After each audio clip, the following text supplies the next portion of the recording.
विश्वशीरुषं देवं विश्वाक्षं विश्वशम्भुवं विश्वं नारायणं देवमक्षरं परमं पदं विश्वतः परमां नित्यं विश्वं नारायणगुं हरिं विश्वमेवेदं पुरुषस्तद्विश्वमुपजीवति पतिं विश्वस्यात्मेश्वरं शाश्वतं शिवमच्युतं नारायणं महाज्ञेयं विश्वात्मानं परायणम्।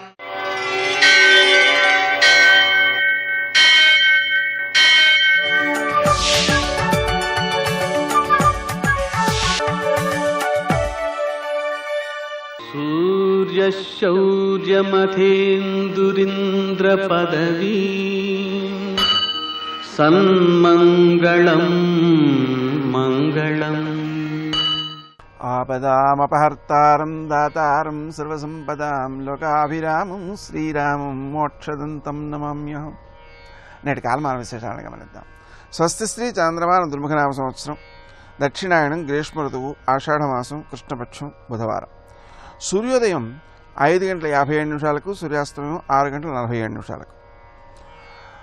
తిథి అష్టమి మధ్యాహ్నం 3:21 వరకు. నక్షత్రం అశ్విని ఉదయం 9:39 వరకు. వర్జం శేషవర్జంగా ఉదయం 7:23 వరకు. మరల సాయంకాలం 6:39 నుంచి 8:09 వరకు. దుర్ముహూర్తం మధ్యాహ్నం 11:56 నుంచి 12:45 వరకు. అమృతకాలం రాత్రి 3:39 నుంచి 5:09 వరకు. రాహుకాలం బుధవారం కాబట్టి మధ్యాహ్నం 12 నుంచి 1:30 వరకు. అష్టగౌర్గరీత్యా శుభప్రదమైన సమయం ఉదయం 10 గంటలకి. నేటి విశేషం అనఘాష్టమి. అనఘాష్టమి వ్రతాన్ని ఆచరించడం ద్వారా అనఘాదేవిని అలాగే దత్తాత్రేయ స్వామిని ఆరాధించడం వలన ఆర్థికపరమైన ఇబ్బందులు తొలగుతాయి, జ్ఞానపరమైన వికాసాలు కలుగుతాయి, విద్యాపరమైన అభివృద్ధి కలుగుతుంది. విశేషించి సకల సమస్యలకు పరిష్కారాలు ప్రకృతి నుంచే స్ఫురించే విధంగా వ్యక్తి ఎదుగుతాడు. అందువలన దత్తాత్రేయారాధన వలన జ్ఞానం అనేటువంటిది బయట నుంచి కాకుండా మనకు కలిగేటువంటి సంఘటనలన్నీ కూడా మన లోపల నుంచే జ్ఞానోదయాన్ని ఇస్తూ ఉంటాయన్నమాట. నేటి ఆణిమత్యాలు.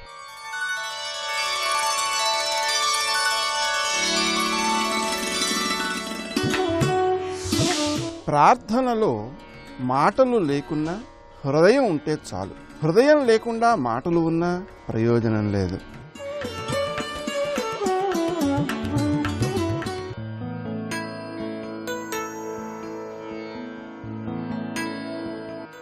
మనసు వేరొకరి అధికారాన్ని ఒప్పుకోలేదు, తనని కలుపుకోకపోతే భరించలేదు.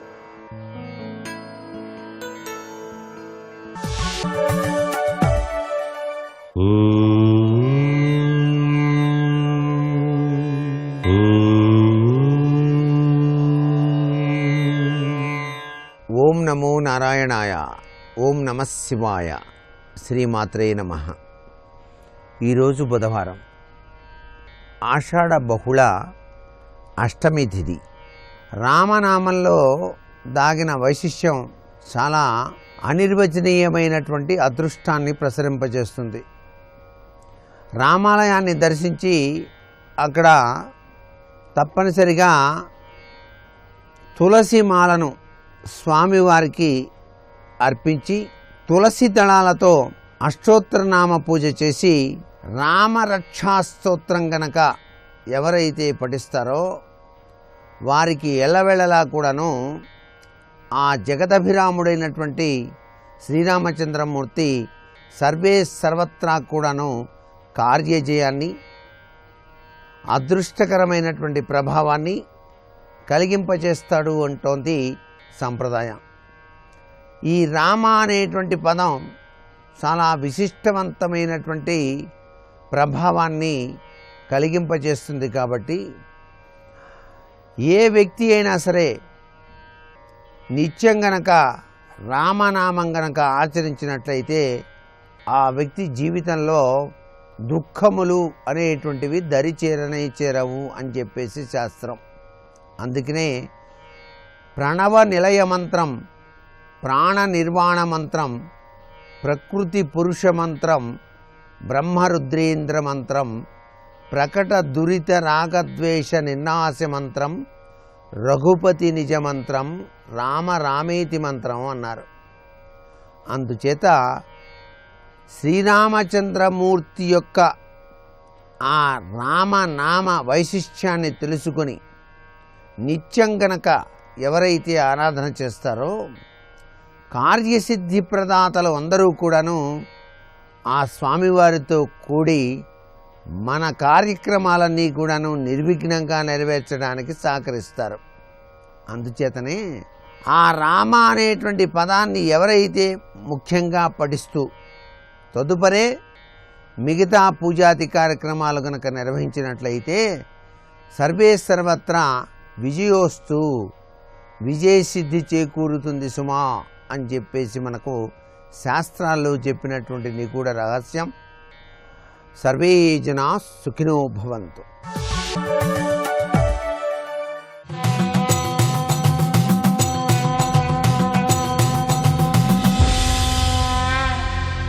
శతక సాహితీ సరస్వతికి నమస్కారం. ఒక కాకమ్ము పరిభ్రమించి దిశలందు ఉగ్రాటవుల్రోసి తానొకడొక్కండు శలాకమున్గరచి అత్యుల్లాసియై చెట్టుపై ఒక నీడంబు రచించి అందు నిలువన్ యోచింపగా అంతలో అకట దావముకయ్యనా వనమే ఆహారము స్వర్ణాంబిక. ఓ స్వర్ణాంబిక, ఒక కాకమ్ము పరిభ్రమించి, ఒక కాకి ఎన్నెన్నో చోట్లకి ఎగిరి ఎగిరి వెళ్ళి ఆ చుట్టుపక్కల ఉన్న ప్రాంతాలను పరిశీలించి దిశలందుగ్రాటవుల్రోసి అన్ని దిక్కులకి కూడా వెళ్ళి పరిశీలించి ఒక గూడు కట్టుకుంటానికి అవసరమైన చక్కని పుల్లలు, ఎండు పుల్లలు, అవి కూడా ఎండిన పుల్లలైనా కూడా అవి గరుకుగా ఉండకూడదు, వాటికి ముళ్ళు ఉండకూడదు. అటువంటి వాటన్నిటినీ కూడా అది ఏరి ఒకడొక్కండు శలాకమున్గరచి ఒక్కొక్కటే జాగ్రత్తగా ముక్కుతో కరిచి పట్టుకుని వచ్చి చిన్న చిన్న గడ్డిపోచలు, ఎందుకనంటే అది గుడ్లు పెట్టుకుంటానికి, ఆ గుడ్లు పొదిగిన తరువాత పిల్లలైతే అవి మెత్తగా ఆ గూడులో నివసించటానికి తగినట్లుగా, మళ్ళీ బయట నుంచి ఏ పాములు ఇతరేతరమైనటువంటి శత్రువులు ఎవరూ రాకుండా ఆ చుట్టుపక్కలేమో ముళ్ళ కంచెని ఏర్పాటు చేసినట్టుగా ఆ పుల్లలను తీసుకుని వచ్చి వాటిని చుట్టూ ముళ్ళు పెట్టి లోపల పీచులు ఈ గడ్డి పొరకలతో మెత్తగా ఉండేటట్టుగా ఏర్పాటు చేసి చాలా చక్కగా అందంగా గూడు కట్టుకుంటుంది ఈ కాకి.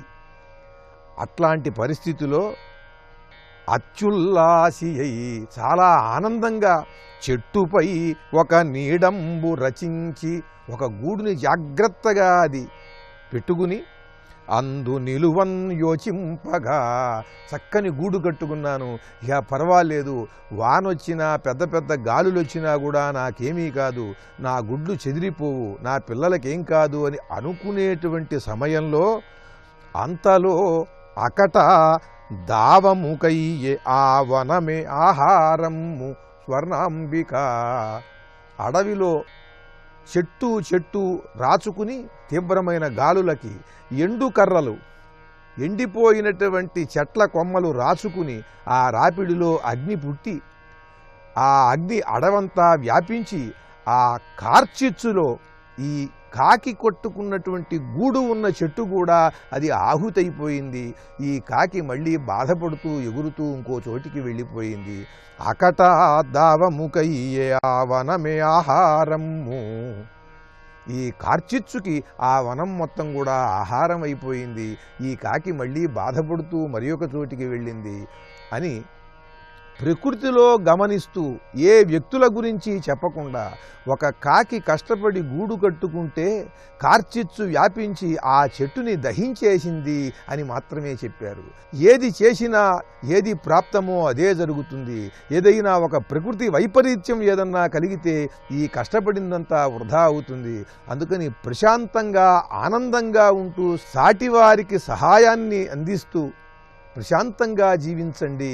కనుక ఎంత కావాలో అంత మాత్రం సంపాదించి మిగతా సమయమంతా ప్రశాంతంగా ఉండేందుకు, మనకంటే తక్కువ స్థితిలో ఉన్న వారికి సహాయపడేందుకు మీరు జీవించండి అని అన్యాపదేశంగా తెలియజేస్తూ అద్భుతమైన శ్లోక రచనతో గొప్ప శతకాన్ని అందించిన నీలకంఠ దీక్షితుల వారి సంస్కృత శ్లోకాలను తెలుగులో తమ భార్య పేరిట స్వర్ణాంబిక అనే మగుటంతో చక్కని శతకంగా వ్రాసి అందించిన విద్వత్కవులు శ్రీ రూపావతారం నారాయణ శర్మ గారి స్వర్ణాంబిక శతకంలోని మరి ఒక పద్యం గురించి రేపు ఉదయం తెలుసుకుందాం. ధర్మో రక్షతి రక్షితః. మంగళరూపిణి హిమగిరిరాణి పరమ కళ్యాణి శ్రీ జగజ్జనని చెంగాళ పరమేశ్వరి దేవి కలుముల తల్లి మా కల్పవల్లి. జగదంబ పరమ ప్రసన్నమూర్తి. ఆ ప్రసన్నత అంతా ఆమె కన్నులలో కనపడుతోంది. అందుకే నీలోపి, అపి అంటే అయి కూడా అని. నల్లటి కన్నులున్నాయి, చల్లటి చూపు చూస్తున్నావు. సాధారణంగా నల్లటి కన్నులుండి చల్లటి చూపు చూస్తే అది అవతల వారిలో రాగమును పెంచదు, రాగమును తగ్గిస్తుంది. రాగం అంటే కోర్కెలు, అలజడితో వెళ్ళామనుకోండి. మీరు ఒక్కొక్కసారి చూడండి, మీ దగ్గర ఏదో చాలా అడగాలని వచ్చామండి, కానీ తీరా మీ దగ్గరికి వచ్చిన తర్వాత ఏమీ గుర్తు రావట్లేదండి అంటారు. అంటే దాని అర్థం ఏమిటి? అప్పటి వరకు అడగాలని లోపల ఏవో అలలుగా కదిలేయి. కానీ ఆయన దగ్గరికి వెళ్ళేటప్పటికీ, ఆయన యొక్క ప్రసన్నమైన చూపులు చూసేటప్పటికీ అలజడులన్నీ ఉపశమించిపోతే ఇక లోపల నుంచి కదలికలు అలజడి లేదు. కాబట్టి నువ్వు కూడా ప్రశాంతత పొందేశావు. ఆ ప్రశాంతత అనుభవించాలనిపిస్తుంది తప్ప మళ్ళీ కదలికలు తెచ్చుకొని ఏవో గుర్తు తెచ్చుకొని ఏవో అడగాలనిపించదు. ఏమిటో ఏమీ గుర్తు రావట్లేదండి, మీరు కనపడితే చాలా అడగాలనుకున్నాం, ఏం గుర్తు రాలేదని మహాత్ముల దగ్గర అని వెళ్ళిపోతూ ఉంటారు. భగవాన్ రమణుల దగ్గరికి వెళ్ళి ఒక వ్యక్తి ఏవో చాలా అడగాలనుకున్నాడు. తీరా ఆయన దగ్గరికి వెళ్ళి ఇలా కూర్చున్నాడు. భగవానులు ఇలా చూశారు, అంతే. పరమ ప్రశాంతం అయిపోయాడు. అతను ఏమి అడగలేదు, కానీ అడగకుండా ఉండడంలోనే అతనికి ఆనందం లభించింది. ఆయన చూసినంత మాత్రం చేత ఆయన అనుమానాలు నివృత్తి అయిపోయాయి. అందుకే నల్లని కన్ను, నల్లని చూపు, చల్లని చూపు ఎక్కడుంటుందో అక్కడ ఇక ఆందోళన ఉండదు, అలజడి ఉండదు. అంటే ఇక నువ్వు బెంగ పెట్టుకోవలసిన పని లేదు. నువ్వు ప్రశాంతంగా సంతోషంగా నీ మనసు చల్లగా ఉండేటట్టు నేను బాధ్యత తీసుకుంటున్నాను. ఇది ఆ చూపుల చేత ఆవిష్కరిస్తున్నారు. నీలోపి. కానీ మూకశంకరులు చిన్న చమత్కారం చేశారు. అమ్మా, నీ కళ్ళు నల్లగానే ఉన్నాయి, నీ చూపు చల్లగానే ఉంది, అందులో సందేహం లేదమ్మా, ఎక్కడా నీకు కంటి జీర లేదు, ఎరుపెక్కలేదు. అపి అయినా కూడా అమ్మా నాకు అనుమానం, మేమందరం వచ్చి నీ దగ్గర కూర్చుంటే నీ చూపులు మా మీద పడితే మా ఆందోళనలు ఉపశమిస్తున్నాయి, మా మనసులు ప్రశాంతపడుతున్నాయి. మరి పరమశివుడేమిటమ్మా నీ చూపు పడేటప్పటికీ ఎంతో సంతోషపడిపోయి ఆయన మనసు కదిలిపోయి నిన్ను తన ఇల్లాల్ని చేసుకోవాలని నీ దగ్గరికి బ్రహ్మచారి రూపంలో వచ్చి నిన్ను బతిమాలుకుని మీ నాన్నగారి దగ్గరికి వెళ్ళి ఆయన్ని బతిమాలుకుని సప్తర్షుల్ని పంపించి కైలాసం విడిచిపెట్టి హిమవత్ పర్వత ప్రాంతానికి వచ్చి నీ మెళ్ళలో తాళి కట్టి నిన్ను తీసుకెళ్లి ఇల్లాల్ని చేసుకుని పక్కన కూర్చుని అప్పటి నుంచి ఇలా అంతర్ముఖత్వం మానేసి నిన్ను చూసుకుని మురిసిపోతున్నాడే. మరి ఆయన మనసు కదిపావు. ఇదేమి తమాషా అమ్మా? చల్లని చూపు మేమందరం శాంతంగా ఉండేట్టు చేసింది. శంకరుడి విషయంలో రాగం కలిగేటట్టు చేసింది. అదేమిటమ్మా అలా ఎలా చేసింది? ఒక చూపు ఉంటే ఒకలాగే ఉండాలి, మాకు ఆందోళన ఇవ్వదు, మా అందరికీ ప్రశాంతత కలిగేట్టు చేస్తుంది. ఆయనకి రాగం కలిగేటట్టు చేస్తుంది, అనురాగం కలిగేట్టు చేసింది, ప్రేమ కలిగేట్టు చేసింది, కోరిక పుట్టేట్టు చేసింది. ఇదేం తమాషా అమ్మా? అపి అయి కూడా మాకు చల్లగానే ఉండి కూడా. శంకరుడి విషయంలో రాగమధికం జనయన్ పురారే. ఎవరికి రాగం కల్పించింది ఆవిడ చూపు? ఏదో మామూలు సామాన్యమైన వాడు కాడు పరమశివుడు అంటే. పురారే, ఎంత పెద్ద మాట వేసేశారో చూడండి. ఆయన త్రిపురాంతకుడు, ఆవిడ త్రిపుర సుందరి. వాళ్ళిద్దరిది అన్యోన్య దాంపత్యం. ఎంత విచిత్రం! ఆవిడ త్రిపుర సుందరి, ఆయన త్రిపురాంతకుడు. త్రిపురములను అంతం చేస్తాడు ఆయన. త్రిపురముల యందు తిప్పుతుంది ఆవిడ. త్రిపుర అని ఆవిడికి పేరు. త్రిపుర శ్రీవశంకరి. లలితా సహస్రంలో చదవట్లా? త్రిపురాంతకుడు పరమశివుడు. మరి ఇద్దరికి దాంపత్యం ఏమిటి? ఎలా సంఘటించింది? ఎలా ఇద్దరు ఆది దంపతులయ్యారు అంటే, అమ్మవారి అనుగ్రహం పరిపూర్ణంగా కలగనంత కాలం 3 అవస్థల్లోనే తిరుగుతాడు. జాగ్రత్త, స్వప్న, సుషుప్తి, భూత, భవిష్యత్, వర్తమాన కాలాలు. వీటిలోనే తిరుగుతుంటాడు. సత్వము, రజస్సు, తమస్సు 3 అంకె మీద ఉన్నటువంటి వాటిలో తిరుగుతూ ఉంటే త్రిపురములలో తిరుగుతున్నాడంటాడు. ఇంద్రియములు కూడా తెలివిగా ఉంటే జాగ్రత్త, నిద్రపోయి కలొకటి వస్తుంటే స్వప్నం, గాఢ నిద్రలోకి వెళ్ళిపోతే సుషుప్తి. భూతకాలం అంటే గడిచిపోయింది. నిన్నటి రోజు భూతకాలం, రేపటి రోజు భవిష్యత్ కాలం, ఇప్పుడు జరుగుతున్న కాలం వర్తమాన కాలం. ఈ 3 కాలాల్లో తిరిగితే త్రిపుర సుందరి. అలాగే ఆ తల్లి సత్వము, రజస్సు, తమస్సు ఉంటే పరమ ప్రశాంతంగా ఉంటాడు. లేకపోతే ఏదో కోరికతో ఊగిపోతూ ఉంటాడు. లేకపోతే కడుపు నిండా తినేసి పరమబద్ధకంగా నిద్రొస్తూ ఎక్కడో కూర్చుంటాడు. మళ్ళీ కాసేపు ఆగి మళ్ళీ ఏదో కోరిక పుడుతుంది. మళ్ళీ కాసేపు ఆగి మళ్ళీ ప్రశాంత పడతాడు. 3 తిరుగుతూ ఉంటాడు. ఈ సత్వరజస్తమో గుణములలో కాని, జాగ్రత్త, స్వప్న, సుషుప్తులలో కాని, భూత భవిష్యత్ వర్తమాన కాలములలో కాని ఈ 3 జీవుడు ఎన్ని కోట్ల జన్మలెత్తినా తిరుగుతూ ఉంటాడు. కాకుండా ఈ 3 కాకుండా ఈ 3 దాటి 4వ దానిలోకి వెళ్ళాలి అంటే అది అన్ని అవస్థలను దాటిపోయినటువంటిది. దాన్ని అవస్థ అని పిలవరు. ఇక అది సర్వావస్థ వివర్జిత, అన్ని అవస్థలను విడిచిపెట్టినటువంటి స్థితి. ఆ స్థితికి వెళ్ళాలి. కాలాతీతుడు కావాలి. ఇక కాలమునకు వశుడు కాడంటే కాలమునందు పుట్టడు. ఇక కాలముతో ఆయనకి సంబంధం లేదు. పుట్టడం, పెరగడం, మరణించడం అన్నది లేదు. తాను ఆత్మగా నిలబడగలడు. అలా నిలబడగలిగినటువంటి స్థితికి ఎదిగిపోతే, శరీరాన్ని సాక్షిగా చూడగలిగినటువంటి స్థితికి వెళ్ళిపోతే జీవన్ముక్తుడు అంటారు. అంటే పండిపోయాడు, శరీరంతో తిరుగుతూ ఉంటాడు. ఎప్పుడో కొంతకాలం అయిపోయిన తర్వాత శరీరం పడిపోతుంది. శరీరం పడిపోతే విదేహముక్తి పొందాడు అంటారు. ఆ స్థితికి వెడితే 3 అవస్థలు దాటిన అవస్థకి వెళ్ళారు. అలా తీసుకెళ్ళడానికి మనకి ఉపకారం చేసి భక్తితో ఒక్కసారి ఆవిడి వేపుకి తిరిగి అమ్మా అంటే మన చెయ్యి పట్టుకెళ్ళి శంకరుడి చేతిలో పెట్టి శంకరుడిలోకి కలుపుతుంది. అలా చెయ్యగలదు. అప్పటి వరకు తిప్పుతుంది. అందుకని త్రిపుర, ఆమె త్రిపుర సుందరి. ఆయన అనుగ్రహం కలిగిందంటే 3 దాటుతాడు. అందుకని త్రిపురాంతకుడు. త్రిపురాంతకుడైన పరమశివుడు కామమునకు వశుడు కాడు. ఆయనకి కోరిక ఉండదు. కోరిక లేని వాడికి క్రోధం ఉండదు. మీరు బాగా జ్ఞాపకం పెట్టుకోవాలి విషయం. కోరిక లేకపోతే కోపం వచ్చే అవకాశమే ఉండదు. కోరిక లేదు, తనకన్నా భిన్నంగా ఇంకోటి ఉంటుందన్న భావన లేదు. అహంకారం ఎప్పుడు వస్తుంది? ఇంకోటి ఉంటే. నేను ఎవరినో చూశాను అనుకోండి, నాకన్నా ఆయన ఎంతరా, అదేంటి అలా మాట్లాడతాడు అనుకున్నాను అనుకోండి, అప్పుడు అహంకారం. అసలు నాకన్నా ఇంకో వస్తువు లేదనుకోండి, అప్పుడు దేనికి అహంకారం పొందాలి? ఎవరిని చూసి వాళ్ళకన్నా నేను గొప్పవాడిని, వాడు నన్ను తక్కువ అన్నాడని అహంకారం దేనికి? ఏముండదు ఇంకా. అందుకే పరమశివుడు దిగంబరుడు. దిగంబరుడు అంటే బట్ట కట్టుకోనివాడు అని ఒక అర్థం, దిక్కులు వస్త్రములుగా కట్టుకున్నవాడు అని ఒక అర్థం.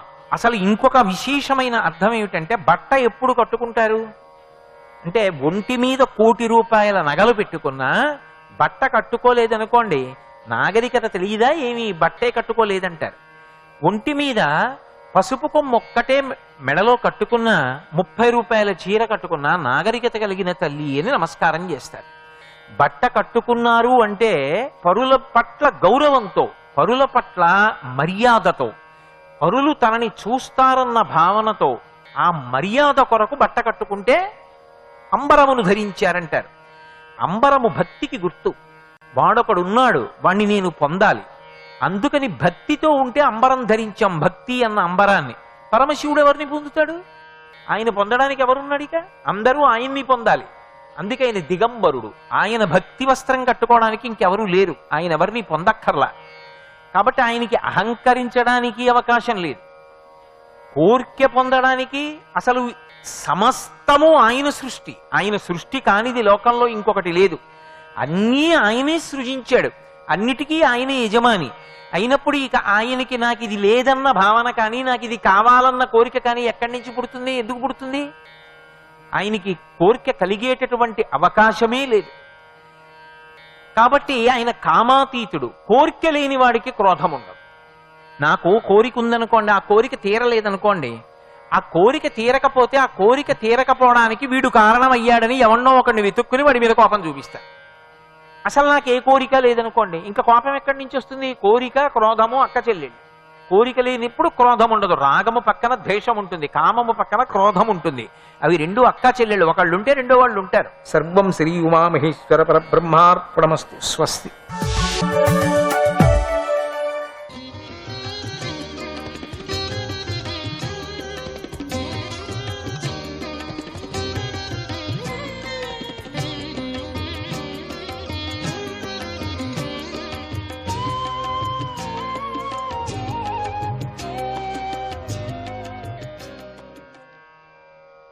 అనిరుద్ధాయ నమః.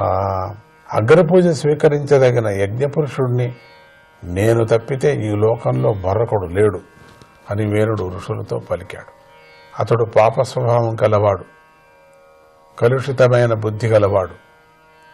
అతడి బుద్ధి భ్రాంతి చెంది ఉంది. తప్పుడు దారిలో నడవటం వల్ల అతడి పుణ్యం నశించిపోయింది.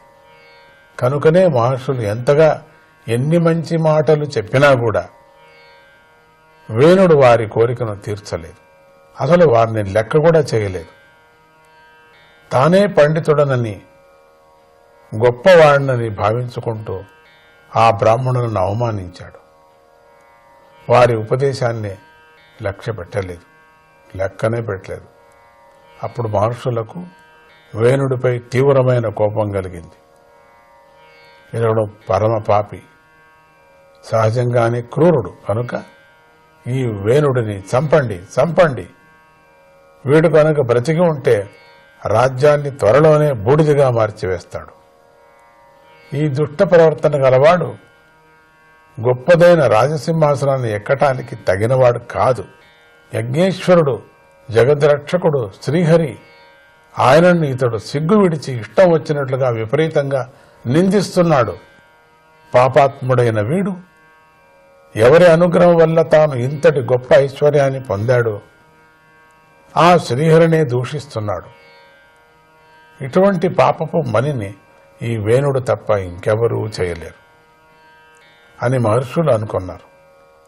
అణిచిపెట్టుకున్న కోపం వారిలో ఒక్కసారిగా కట్టెలతరించుకొని వారు వేణుడిని సంహరించటానికి నిశ్చయించుకున్నారు. శ్రీహరిని నిందించటం వల్ల వేణుడు అప్పటికే చచ్చిన వాడితో సమానంగా ఉన్నాడు. అందుచేత మహర్షులు హుంకారాలు చేయటంతోనే అతడు మరణించాడు. మహర్షులు తమ తమ ఆశ్రమాలకు తిరిగి వెళ్లిపోయారు. తల్లి అయిన సునీత మాత్రం పుత్రుని మరణానికి దుఃఖించింది.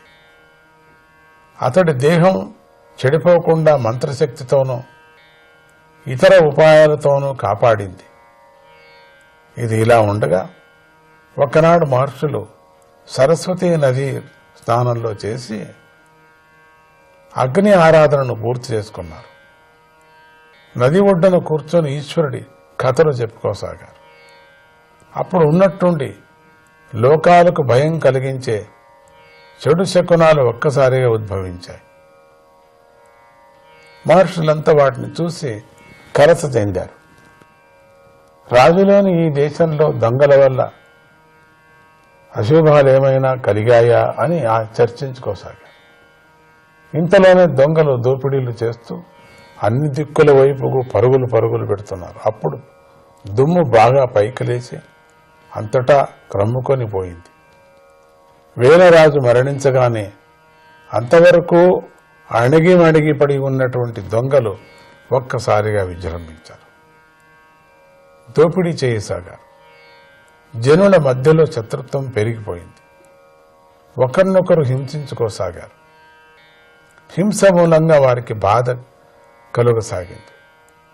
రాజు లేని రాజ్యంలో అరాచకం ప్రబలిపోయింది. జనులకు ధైర్యం క్షీణించిపోయింది.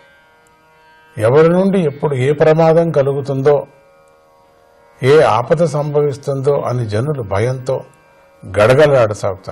గడగడలైపోయారు, భయపడుతున్నారు. దీనిని మహర్షులు గమనించారు. వారు ఈ పరిస్థితిని చక్కదిద్దటానికి సమర్థులే. అయినా కూడా వారు తమకు హింసాదోషం కలుగుతుందని భావించారు. దుర్మార్గుల ఆగడాలను అరికట్టలేదు, జనులను వారించలేదు. కాని వారు ఇలా చేసుకున్నారు. అంతటా పరబ్రహ్మను దర్శించేవాడు, శాంత స్వభావుడు అయినటువంటి బ్రహ్మవేత్త కూడా దీనులను ఉపేక్షిస్తూ చూస్తూ ఊరుకుంటే అతడి యొక్క తపస్సు అతడి చిల్లుకొండలోని పాలలాగా నశిస్తుంది. కనుక ఈ ఆపదను నివారించాలి. రాజర్షి అయిన అంగుడి యొక్క ఈ వంశము అంతరించిపోకూడదు. ఎందుకంటే ఈ వంశంలోని రాజులంతా శ్రీహరిని శరణు పొందిన మహావీరులు, తిరుగులేని పరాక్రమం కలవారు. కనుక ఈ వంశాన్ని తప్పకుండా నిలబెట్టాలి అని మహర్షులు ఇలా ఆలోచించుకున్నారు. రాజ్యంలోకి ప్రవేశించారు. మరణించిన వెనరాజు యొక్క తొడను వేగంగా మథించారు. అప్పుడు ఆ తొడ నుండి ఒక పొట్టివాడు పుట్టాడు. అతడు కాకిలాగా నల్లగా ఉన్నాడు. అతడి శరీరము, చేతులు, కాళ్ళు పొట్టిగా ఉన్నాయి. దవడలు పెద్దవిగా ఉన్నాయి. అతడు చప్పిడి ముక్కును కలిగి ఉన్నాడు. అతడి కన్నులు ఎర్రగా ఉన్నాయి. అతడి జుట్టు రాగి రంగులో ఉంది.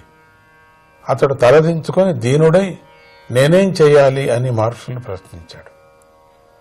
మహర్షులు అతడిని నిషీధ, కూర్చుండము అన్నారు. అందువల్ల అతడి పేరు నిషాదుడు అయ్యాడు. వాడి వంశంలో పుట్టిన వారంతా నైషాదులు అంటే బోయవారుగా పిలువబడ్డారు. వారు కొండ కోణల్లో సంచరిస్తూ జీవిస్తూ ఉంటారు. ఆ నిషాదుడు పుడుతూనే వేణుడి యొక్క భయంకరమైన పాపాన్ని స్వీకరించాడు. ఇంతటితో 4వ స్కందంలోని 14వ అధ్యాయము సమాప్తం. 15వ అధ్యాయము. ఈ అధ్యాయంలో విప్రులు వేణుడి బాహులను మతించటము, అక్కడి నుండి పృథువు జన్మించటం, అతడు రాజ్యాభిషక్తుడు కావటం అనేటువంటి విషయాలు చెప్పబడ్డాయి. మైత్రేయ మహర్షి విదురుడికి ఇలా చెప్పసాగాడు. దేశంలో రాజు లేకపోవటం వల్ల ఏర్పడిన అరాచకం అణిచివేయటానికి రాజును నియమించి రాజ్యాన్ని చక్కదిద్దాలనే సంకల్పంతో మహర్షులందరూ పుత్ర సంతానం లేని వేనరాజు యొక్క భుజాలను మతించారు. అక్కడి నుండి ఒక స్త్రీ పురుషుల జంట పుట్టింది. బ్రహ్మవేత్తలైన మహర్షులు ఆ జంటలో భగవదాంశను గుర్తించి చాలా సంతోషించి ఇలా అనుకున్నారు. ఏష విష్ణోర్భగవతః కళా భువన పాలిని ఇయంచ లక్ష్మ్యాః సంభూతిః పురుషస్యానపాయిని. ఇతడు భగవంతుడైన శ్రీహరి యొక్క అంశతో లోకాలను పాలించటానికై ఆవిర్భవించాడు. ఆ పరమపురుషుడైన శ్రీహరిని లక్ష్మీదేవి ఎప్పుడూ కూడా విడిచిపెట్టి ఉండదు. ఈ శ్రీ సాక్షాత్ లక్ష్మీదేవి యొక్క అవతారం, సందేహం లేదు. వీరిలో పురుషుడు రాజులలో మొట్టమొదటి వాడవుతాడు. కీర్తిని విస్తరింపజేసుకుంటాడు. పృథువు అనే పేరుతో ప్రసిద్ధి చెంది గొప్ప యశస్సు గల మహారాజు అవుతాడు. ఈ చక్కని చక్కని దంతాలతో ప్రకాశిస్తుంది. గుణాలకు భూషణాలకు కూడా అలంకారంగా ఉంది. ఈమె కూడా అర్చి అనే పేరుతో ప్రసిద్ధి చెందుతుంది. పృథువును తన వంశం వశం చేసుకొని పెళ్లి చేసుకుంటుంది. పృథువుని అంటే పృథువును తన వశం చేసుకొని పెళ్లి చేసుకుంటుంది ఈవిడ.